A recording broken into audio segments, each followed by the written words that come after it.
እነ ጀዋር ኔፓል ምናምን ምሳሌ ያደረጉንትን እያሉ ነበር። አሁን ደግሞ ልደቱ ልብ ወለድ ጽፎ በ45 ቀን ውስጥ መንግስት የገልበጥ የሚቻልበትን ሰርቻለሁ እያለ 45 ቀን የሰላማዊ ህዝባዊ እምቢተኝነት ትግል ይሄን አምባገነን መንግስት ማንበርከክ ማሸነፍ ይቻላል። በ45 ቀን በሰላማዊ መንገድ የሚገለበጥ መንግስት አለ ወይ? ሲጀመር ሐሳቡ ትክክል ነው ወይ? እነሱ መተቸት ነው ስራቸው። ሰላማዊ ትግልም እኮ ሐሳብ መስጠት የሚሉት እኮ መተቸት ነው።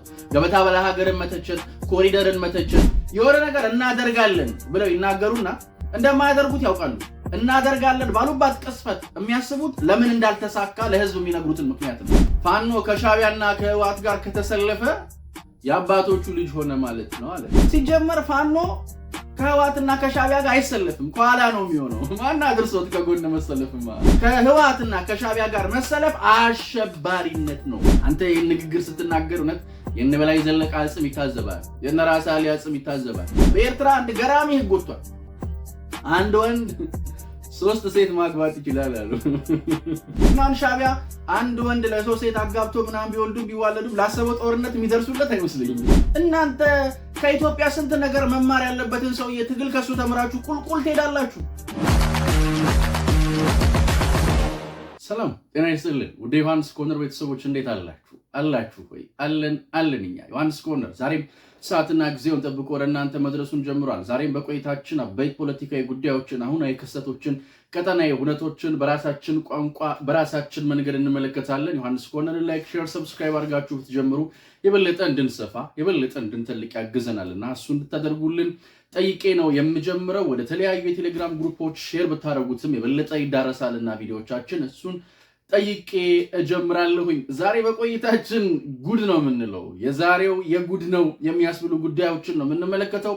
የሻዕቢያ ሰፈር እንሄዳለን፣ እነ ልደቱ አያሌው ሰፈር እንረግጣለን፣ እናቶ ይልቃል ሰፈርም ደረስ ብለን እንመጣለን። ጉድ ነው ጉድ አስብለውናል እና መቼስ እሱን የምንመለከት ነው የሚሆነው። ሁሌ እንደምለው እንደማይለወጥ አንድ ቃል የኢትዮጵያ ተቃዋሚ ፖለቲከኞች ከእንትንነቱ ይልቅ ከፖለቲካነቱ ይልቅ ለኮሜዲነቱ በጣም የተጠጉ ናቸው። አሁን ደግሞ ቀጠናውም ራሱ ኮሜዲያን እየሆነ አስቸግሮናል። እድሜ ለወዲ አፈወርቂ በጣም የሚያሳስቁ ነገሮችን ይዘውብን እየመጡ ነው። ልደቱ አያሌው መንግስትን በ45 ቀን ውስጥ መገልበጥ የሚቻልበትን ነገር ሰርቻለሁ እያለ ነው። ልክ እንደዚህ ሀገረ ካውፕ የሚያሳየው የፖለቲካ ፓርቲዎች፣ ሲቪክ ማህበራት፣ ጋዜጠኞች፣ እናንተ የመሰላችሁት ምሁራን በዚህ ረገድ ማድረግ ያለብንን ዝግጅት በአግባቡ ካደረግን እዛ ውስጥ እንዳስቀመጥኩት በ6 ሳምንት ወይም በ45 ቀን የሰላማዊ ህዝባዊ እምቢተኝነት ትግል ይሄን አምባገነን መንግስት ማንበርከክ ማሸነፍ ይቻላል። ወይል እንግዲህ ልደቱ አያሌው ጽንስ መሰለ እንዴ ብሎ መጠየቅ ነው። በ45 ቀን አስወግደዋለሁ ሲል ጽንስ መሰለ እንዴ? እርግዝና አደረገው እኮ ይሶኝ በ45 ቀን መንግስትን አስወግዳለሁ ይላል። እስቲ በ45 ቀን አጠገብ ቁጭ ያለውን ሰውዬ ቦርጭ አስወግድለት ይችላል? አያስወግድም። አጠገብ ቁጭ ያለውን ሰውዬ ቦርጭ በ45 ቀን ለማስወገድ ሞክሩ እስቲ። አችሉ። እነኚህ ሰዎች በጣም ከቀን ወደ ቀን እየቀለሉ ነው። ልደቱ አያሌው እንግዲህ መንግስት በ45 ቀን የሚገለበጥበትን እንትን ሰርቶ የመጣው በልብ ወለድ መጽሐፍ ነው። ራሱ ልደቱ አያሌው ራሱ እኮ የመለስ ልብ ወለድ ካራክተር እኮ እኔ አላልኩም የቀድሞ ጠቅላይ ሚኒስትር መለስ ዜናዊ ካራክተር እኮ ነው። ግን እኔ እንደዚህ ያለው እኔ አላልኩም ግን ማለት ነው። በጣም ነው ያዝናናኝ። እነ ጀዋር ኔፓል ምናምን ምሳሌ ያደረጉንትን እያሉ ነበር። አሁን ደግሞ ልደቱ ልብ ወለድ ጽፎ በ45 ቀን ውስጥ መንግስት የገልበጥ የሚቻልበትን ሰርቻለሁ እያለ ነው። በነገራችን ላይ እኛ እንዲህ ስንል እናንተ ሰላማዊ ትግል ትተቻላችሁ ምናምን የምትሉ ሰዎች ሰላማዊ ትግሉን አይደለም እየተቸን ያለ ነው። በሐሳብ ለመታገል መሞከር ጥሩ ነው።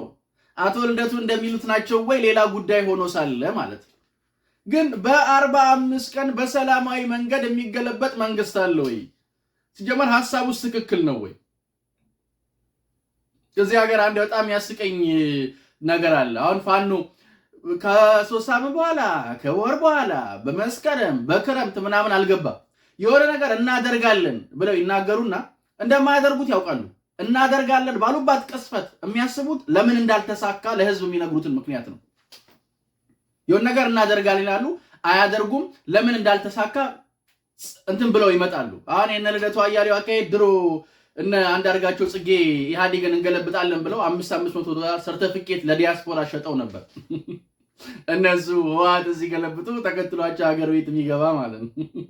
ከዛ እነሱ ሸሚዛቸውንም አልገለበጡም። $500 ላሳርገው ያው ህወሓትን የገለበጣት ማን እንደሆነ አይተናል። አሁን ልደቱ አያሌውም እንደዛ ነው። የማያረጉትን ነገር ነው ቃል የሚገቡት የማይሆን ሲጀመር በ45 ቀን እንደው ምን ይባላል እንዴ? ጽንስ አይደለም እኮ እንዴት አይነት ነገር እኮ መንግስት እኮ መንግስት ነው። አቶ ልደቱ እርግዝና እኮ አይደለም እንዴ? በ45 ቀን አገላለጽ ራሱ ያስቃል። የሆነች የልብ ወለድ ሀገር ፈጥሯል። ጥሩ ነው። እዛው ቁጭ በሉ። ተሰብስባችሁ ለምን አትሄዱም? እዚህ የልብ ወለድ ሀገር ዋጋ እኛም ሰላማችን እናገኛለን። ለምን እዛ አትሆኑም? የቸገረ ነገር እኮ ነው የሆነብን። እልህ ከባድ ነው። እልህ ከባድ ነው። እልህ ነድቶ ያዋርዳል። እልህ እኮ ነድቶት ጀዋር መሐመድን ኢሬቻ እንዲያከበረው ንፋስ ነው ዘመዴ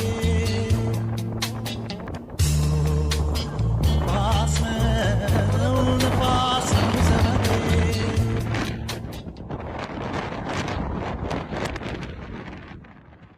ጃክና ሮዝን መስሎ ንፋስ ላይ ኢሬቻ አከበርኩ ብሎ ቪዲዮ ለቆላል። እልህና መዘዙ ይባላል። እልህ እና መዘዙ እልህ ከስሌት ያራርቃል። እልህ አቅምህን እንዳታውቅ ነው የሚያደርግ።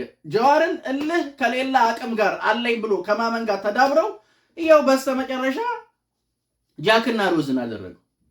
እነዚህ ማን እንደልህ እንትን የሚያደርግ ነገር የለም። ከሎጂክ የሚያጣላ ፖለቲካ በእልህ አይደለም። ከተበለጥክ ተበለጥክም። እነሱ አሁን መተቸት ነው ስራቸው። ሰላማዊ ትግልም እኮ ሐሳብ መስጠት የሚሉት እኮ መተቸት ነው። ገበታ በለሀገርን መተቸት፣ ኮሪደርን መተቸት፣ ምናምን መተቸት ነው። ስራን ለምን ተሰራ ብለህ እየተቃወምክ ህዝብ አብሮ አይሰልፍልህ። ለምን ተሰራ ካልክ እንዴት እሱ አብሮ ይሰልፍልሃል? እንኳን ተሰራ ግን እኔ በሆን ኖሮ በዚህ መንገድ ሰራው ነበር። በጣም ሎጂካል ይሆናል እሱ። ለምን ተሰራ ብሎ ተቃውሞ በእናንተ አካሄድ እኮ የአብይ አህመድ ጠቅላይ ሚኒስትር አብይ አህመድ ትልቁ ችግር ምን እንደሆነ ታውቃለህ? በየቀኑ አዳዲስ ስራ መጀመሩ ነው። ዶክተር አብይ አህመድ እኮ ካልሰሩ እነኚህ ተቃዋሚዎች የሚያወሩት ነገር የላቸው። ዶክተር አብይ አህመድ የማዳበሪያ እንትን ሲያለማ ስለሱ ያወራሉ። ዶክተር አብይ ኒውክሌር ሲል ስለ ኒውክሌር ያወራሉ። ዶክተር አብይ ህዳሴ ሲጨርስ ስለ ህዳሴ ያወራሉ። የሚያወሩት ተከትለው ነው። በቃ ማቃለል ነው። የኔ የሚሉት የሚያወሩት ነገር የለም። ዶክተር አብይ አህመድ ካልሰሩ እናንተም የምታወሩት ነገር የላችሁ።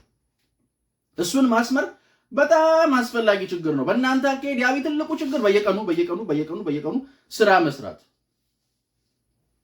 ህዝብ ደግሞ ስራ አይቃወምም። ለምን ተሰራ አይባል። እልህ እንዳልኳችሁ ክፉ ነው። ጃክና ሮዝን ያስመሰላቸው ይኸው ባለፈው እኔ ያስቁኛል። የለም ያሉትን መንግስት ነው እኮ አሁን በ45 ቀን በምናምን ቀን እናስወግደዋለን እንጥለዋለን ምናምን እያሉ የሚመጡት እነኚህ ኔፓልን እነኚህ ፈጥሮ መጡ። ይሁን መቼስ ማልኩኝ ሌላ ምን ይባላል? የእምነቴን እኮ በጣም እኮ ነው የሚገርመኝ። እኔ እንዴ ይሄ ምን ይባላል? እስቲ አሳፋሪ ነገር ነው። እና ልደቱ አያሌው እንግዲህ እኔ ምን እንደምታረጉ እኔ አላቅም። ያ እንትናም አቶ ይልቃልን አይታችሁታል። ፋኖ ከሻቢያና ከህወሓት ጋር ከተሰለፈ የአባቶቹ ልጅ ሆነ ማለት ነው አለ። አይዘመድ ማጣት። ለዚህ እኮ ነው እናንተ አማራ ሆናችሁም አማራን አውቃችሁም ትክክለኛው የፋኖቹ የድሮቹ ትርጉምም ገብቷችሁ ስማቸውን አልወሰዳችሁም የምንላችሁ። ይሄ ሞኝ ባገኝ የሆነ ሰውዬ ሞኝ ባገኝ ሰሞኑን የሰማሁት ቃል ነው። አንተን በትክክል ይገልጻል። ሞኝ ባገኝ አንተ ሞኝ ብታገኝ ከባድ ነው። ድሮ አሉ ሞኝ ባገኝ የሚባል ህመም ነበር አሉ። ግን አንተ አሁን ሞኝ ባገኝ ነው የሰው ሞኝ ባገኝ። ሲጀመር ፋኖ ከህወሓትና ከሻቢያ ጋር አይሰለፍም፣ ከኋላ ነው የሚሆነው። ማን አድርሶት ከጎን መሰለፍማ ማን ለሱ ክብር አብቅቷችሁ ዘላለም እንዳስከተሏችሁ እኮ ነው እናንተ አሳፋሪዎች። አሳፋሪ ሲጀመር ማን ከሻቢያና ከህወሓት ጎን አቆሞ ያውቃል? ከጎናቸው እኮ ያቆማችሁ ከኋላ ነው የሚያሰልፋችሁ። ከኋላ ለመሰለፍ ራሱ ወረፋ እየጠበቃችሁ ነው። የሆዳምነታችሁ ጥግ፣ የክብረ ቢስነታችሁ ጥግ።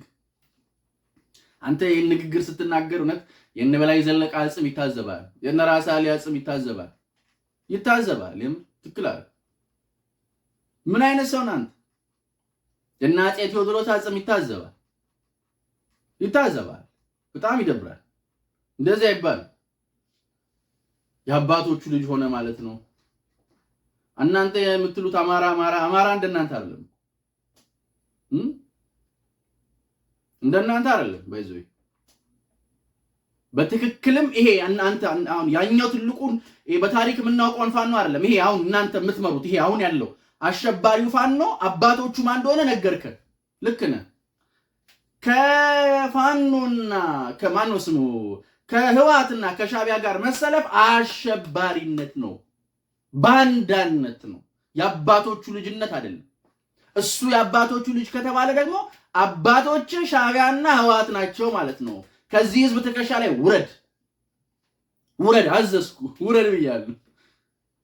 ይህ የሰው ሞኝ ባገኝ ምን አይነት ሰው ናንተ? ተስቦ ሻቢያም ከግብፅ ተስቦ ነው፣ ህወሓትም ከሻቢያ ተስባ ነው። እነዚህ ደግሞ ተሳስበው እኮ ነው እንደዚህ የሚሉት። በጣም አሳፋሪ ነገር ነው የምትሰሩት። በነገራችን ላይ የሚነግራችሁ ሰው አጣችሁ ከሆነ ማለት በጣም አሳፋሪ ነው ይሄ እያደረጋችሁ ያላችሁት ነገር፣ እየሄዳችሁበት ያላችሁት መንገድ። ያንተ ደግሞ የትም የለም። ለዚህ ነው አማራነትንም አታውቅም የምንለው። ሲጀመር የሰው የአማራ ናሽናሊስት እኮ አይደለም። ብሔርተኝነት እንቃወማለሁ ምናምን ከሚሉ መሀል ሀገር ከነበሩ ፓርቲዎች ጋር አብሮ ተሰልፎ የነበረ ሰው እኮ እኔ እንጃ። ማንቸስተር ዩናይትድ ኦናና የሚባል በረኛ አለው። የማንቸስተር ደጋፊዎች በጣም ነው የሚደብራቸው። ዝም ብሎ ጎል ይገባበታል። ይሄ የፖለቲከኞች ኦናና ዝም ብሎ ይገባበታል በተሰለፈበት። ድሮ በነበረበት ፓርቲ ራሱ ዝም ብሎ ጎል እየገባበት ተቸግረው ነው እንትን ያሉት። ይሄ ፖለቲከኛ ኦናና ሞኝ ባገኝ እንደዚህ አይነት ነገር አንተን ከፖለቲካ ቆጥሮ ማስረዳት ራሱ ቸገረን እኮ እኛ። ንግግሩ አያምር፣ ሎጂኩ አያምር፣ ሐሳቡ አያምር። እኔ አላቅም። ሞኝ ባገኝ እውነትም ሞኝ ባገኝ አንተ ይሄማ ሞኝ ባገኝ ከባድ ነው። በምን ሎጂክ ነው ከሻቢያና ከፋኖ ከህወሓት ጋር መሰለፍ ለእናንተ አባቶቻችሁ ልጅነት ነው? ባንዳ የነው እናንተ ፋኖን ስም ስትወስዱ ነው እንጂ ኧረ እናንተ ደባሪዎች ናችሁ። አሁን የእናንተ ትግል አሁን ያኛው ሰውዬም ሀገር ፈጥሬ የመጣው በ45 ቀን መንግስት ገለብጣለሁ፣ በ45 ቀን ሸሚዝን አገለብጥም እያለ ያለው ሰውዬም ይሄ ምናምን ተደምረው ሀገሪቷን ወጣት ማስጨረስ ነው የሚፈልጉት። ወጣት ወደሚያስጨርስ ትግል ነው የሚነዷት። ወጣት የሚያስጨርስ ትግል ደግሞ የት ይወስዳል መሰለ? በኤርትራ አንድ ገራሚ ህግ ወጥቷል። አንድ ወንድ 3 ሴት ማግባት ይችላል አሉ። አሁን የአዳም ዘር በሙሉ ወደ ኤርትራ እንዳይሰደድ ነው የምፈራው እኔ። አፍሪካ ውስጥ ያላችሁ የአዳም ዘሮች እንዳለ ወደ ኤርትራ እንዳትሄዱ አደራሽ። ከባድ ነው። አንድ ወንድ 3 ሴት ማግባት ይችላል አሉ። ለምን ዘመነን አትወስዱትም? እዚህም ጫካም ሆኖ የእናንተ ነው። ጫካም ሆኖ እየወለደ ነው። ለዲኬት ኢትዮጵያ ስጋት ሆኗልና ውሰዱት። ዘመነ ካቴን ብትወስዱት ያዋጣል። ጫካ ሆኖ ወልዷል አሉ። ትግሉ በየፈርጁ ነው ወገኔ። ትግሉ በየመስኩ ነው። ከባድ ነው። ትግሉ በየመስኩ ነው። እና ምን ይባላል አሁን? ወጣት እኮ እንትን ብሎ ነው። ግን አሁን ሻቢያ አንድ ወንድ ለ3 ሴት አጋብቶ ምናምን ቢወልዱም ቢዋለዱም ላሰበው ጦርነት የሚደርሱለት አይመስለኝም። ይደርሱላል ይሱዬ። እኔ የሚደርሱ አይመስለኝም። ከባድ ነው። እኔ የሚደርሱለት አይመስለኝም። አሁን እኛን መጣን ምናምን በሚሉበት በሚያስፈራሩበት ይደርሱለታል ብላችሁ ነው? ይሱ ከዚህ በኋላ ወራት የምትሰነብትም አይመስለኝም። እንደው ወጣት ሀገር ላይ ሳታይ እንደው ወይ ምስኪን። ይሄ ነው ትርፉ። ወጣት ማስጨረስ ይሄ ነው ትርፉ። በነገራችን የነኚህ ሰዎች አካሄድም ነገ ኤርትራ ኢትዮጵያን እንዲህ ለማድረግ እኮ ነው። ወጣት አጥፍተው አንድ ወንድ 3 ሴት ያግባ ይላል። በጣም እንዳይሆን ነው የምፈራው። እንደውም ነገሩ በዚህ ከቀጠለ አፍሪካ አይ ኤርትራ አረ የዘንድሮ የሌለ ነው። እኔ ዶክተር አብይ አህመድ አሊ የሚባሉ ሰው እንኳን ስልጣን ላይ መጡ ስንቱን ጉድ ገለጡት። ይኸው ሻቢያን ራስየው አቅበዘበዘው እኮ። የሚያደርገው ነገር ግራ ገባው። የት እንደሚረግጥ ግራ ገባው። ሻቢያ ራሱ የት እንደሚረግጥ በማን እንደሚያስረግጥ እንዴት እንደሚያስረግጥም ጭምር ነው ግራ የገባው። አሰድደ ሀገር ባዶ ስታስቀር ወጣት እንደ ድር ኩባያ የትም በትነ ሀገር ባዶ ስትቀር እንዲህ ነው የምትሆነው። እንግዲህ እንደዚህ ነው የምትሆነው። የሚፈጠረው ይሄ አሁን አቶ ይልቃልም ይሄ ተላላኪ ሆዳም ሞኝ ባገኝ ራሱ እነሱ አለን የሚሉት ትግል ይሄ ነው። በቃ መጨረሻው ይሄ ነው። ወጣት ማስጨረስ፣ ሀገር እንዲህ ማድረግ፣ ኢትዮጵያን ኋላ ማስቀረት።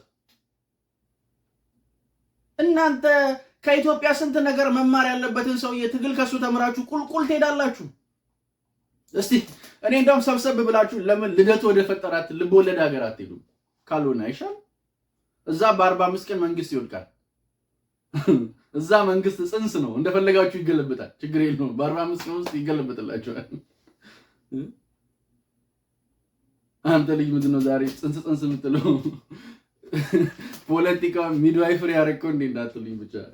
እኔ አገርሞኝ ነው ቃሉ ሲባል ጭንቅላቴ ላይ መጥቶ እዛ ሂዱ። በቃ እንደው ከዚህ በኋላ አንድ ነገር ሲሉን ልደቱ የፈጠራት ሀገር ሂዱ ነው የምንለው። እዛ ሂዱ፣ እዛ ሄዳችሁ ኑሩ። እቺ ኢትዮጵያ ለእናንተ አትሆንም። አላወቃችኋትም፣ አልገባችኋችሁም። ነባራዊቷን ኢትዮጵያ አልተረዳችኋትም። ገና ውስጣችሁ አልገባችም። ገና ውስጣችሁ አልዘለቀችም። አልዘለቀችም። በ45 ቀን መንግስት ገለብጣለሁ ያለው ሰውዬ እኮ በ45 ቀን መጽሐፉን በሃርድ ኮፒ አሳትሞ አልሸጠም። በሶፍት ኮፒ እኮ ነው የበተነው። ይሄ ከእንትን ጋር ሰለፋለሁ ይላል። ይሄ 3 አግቡ ይላል። ሃትሪክ ልታሰራ ነው ጭራሽ። የሚስት ሃትሪክ ተጀመረ። የዘንድሮ ምንድነው ይሄ? ያምናን ቀናማሁ ትላፊ ለኸት የለው የዘንድሮ እጅግር የሌለው ብሏል ሰውዬው። የወሎ ሼህ ያምናን ቀናማሁ ትላፊ ለኸት የለው የዘንድሮ መጣ እግር የሌለው ይላል። ቂቤ ተወደደ በየገበያው ዱዓ አረግሞ የራስ ያለው ሰው ይላል። ዱዓ አርጉ የዘንድሮ ብሷል ዱዓ አርጉ። ራስ ያለው ሰው ዘንድሮ ዱዓ ነው ማድረግ ያለበት።